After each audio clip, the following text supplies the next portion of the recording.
As we are recording, I'm going to do a quick video on Class Dojo and how I use it. So you can see I have all my classes here, and at the beginning of the year I get a spreadsheet which gives me all their names. This one, he does not have his family connected.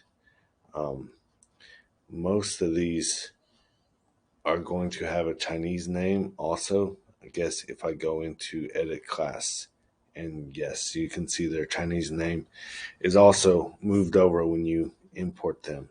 Um, but for how I use it, let's say we just look at Jimmy. These are all the positive participation points I can give. So I have the test from low scores all the way up to highest speaking test, which will be the end of the year. If a student has trouble with being on time, I can give them points there. I can give them points for basically anything I want. These are just the most common ones. Happy birthday. A kid will come up and tell me, say, when we have games, we have points for that.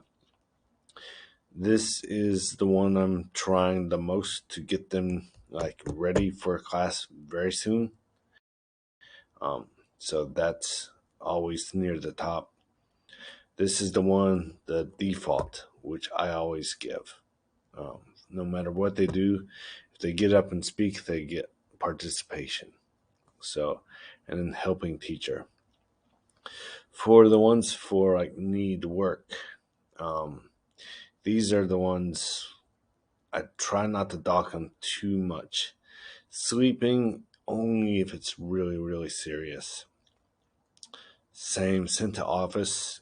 They get a tier amount of chances before this happens.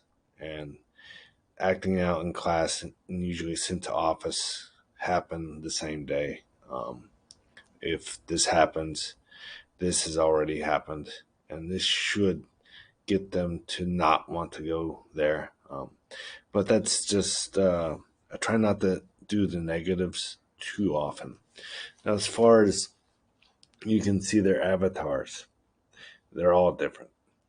Now, they get their base avatar at the start of the semester. I let their team, you can see the dragons and then the purple team.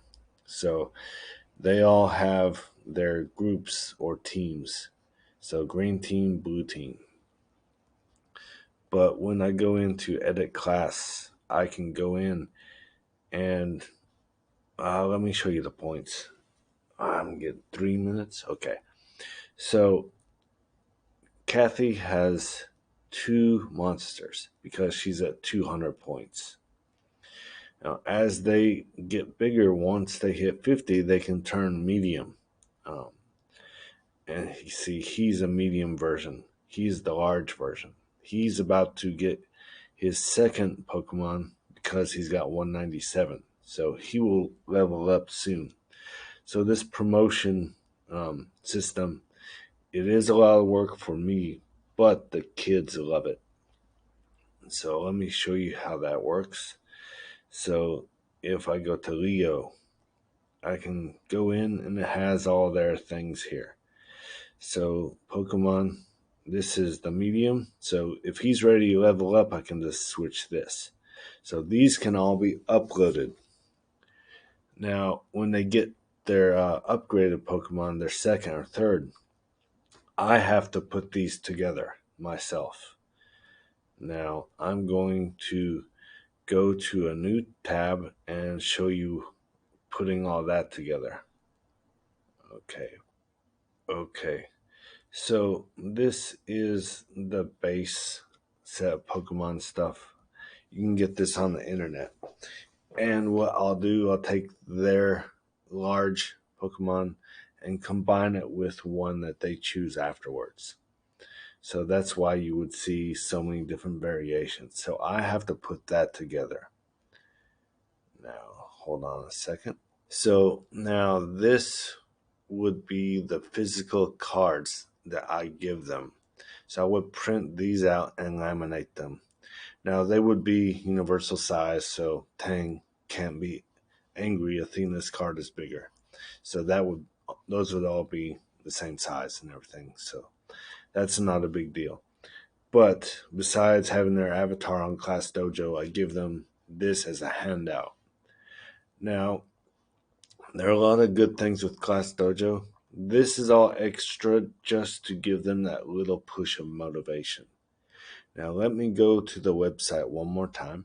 So, now, the problem with Class Dojo, one of them, if you're a teacher and you're going into the room and you want to sign in, if you're on a large screen computer, well, right now it didn't show you what it usually shows me. If you come here, you're going to have to log in, which means unless you, then you're going to have to be typing in your password in front of all the kids. When you get to older kids, that could be a problem. Now, if you were a student, now this is a little bit slow, but they have the option for doing a QR code, which I think would be good as a teacher. That way, you can do things very fast and sign in, and you okay. Now, let me go to one more screen. Okay, so the other problem with Class Dojo, families are not doing their connections. Um, you can hand out papers in their language, and it tells them exactly how to do this. But sometimes the families are going to see something on their side that's kind of advertising a pay version, which turns the families off, and you can see 40% here. Um, let me log in again. It's all saved on my computer. So here you can see 8 parents, 10 parents, 7 parents. So the buy-in from the parents isn't always great. Um, I haven't really had much contact with the parents here. They're not so invested in this, which is the one problem. As far as the kids, you can see the high achievers. They are really into getting all their Pokemon. They love adding extra characters and all that. So they will chase the points and do pretty well in your class. Um, view reports. Now let me go down here to Kenny. Kenny is amazing. If I can go to all time, I haven't ever seen all the different things Kenny does. So he joined on day one. He's always participating. He's getting game points. A lot of times he's ready. When we go around checking books, all his work is done. So there's a lot of good stuff that you can see. There's reports. You can get this in spreadsheets. So I would say this is a really good tool to use as a teacher. It does take a little bit of time investment to get to the level I'm at with what I'm doing with it, but the kids love it. So that's all I will say about Class Dojo.